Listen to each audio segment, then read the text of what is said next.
Na yenim Ministry of Tourism, Culture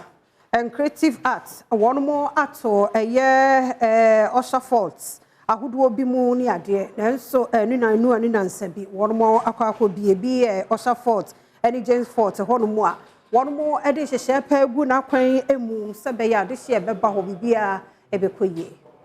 Nebe nsisi dwumedi bi betumi akoso ewo hono mo we no manfo pina ne kasafa ho esane sene wo hwa bronya bremu omanfo pina ne friema hodo so eba se obetumi abu ni so akoma ewo safort ahodo yi emu na nam saa amanebo yi so ama ene asoya wono mo ene hwe akwansane amamre so ede ba betudwa se enam sene ene omanfo pina ena epese wono mo kobo ni so akoma ho nti James Fort ena afi Asha Fort die ebra wono mo etena se ebobo hu ebiye no wono ebi ede ama omanfo so ne be ya wono nso ne titiri ne bronya bre wono betumi akokohwe wonani so ade we ena enkrata wono mo beto monten so echiremu dia ewo anobaba ebi a ekoso no ene enhyehyɛ ahodo wono mo de agu akwamu se ne be manfo beko wono wo ho enkonkoka we na enkrata no echiremu dia enkrata di kan eba ya wono mo kyerese ende fort ahodo wono mo atum no na wono mo de yesa abo omanfo ho eban ne senti wode asadapisi ne koma na manfo nyina sene wono nyina so etumi ekire wono mo adwene erefa sansem yi eho na se ene fort minu yi bi ede ama Ghana manfo enti asoye no ede atodwa se wono mo ene Ghana Museum and Monuments Board ede enhyehye ahodo bi agu akwan mu a ahyeso manfo nyina ehwe na wono mo edi so se ne be ya enkonko ha nsisi edwuma ekoso ewo hono mo ne senti ene omanfo babebo ne so akoma ena fi tour guides ene operators nyina yede to ne num se wonhwe na sanhyehyɛ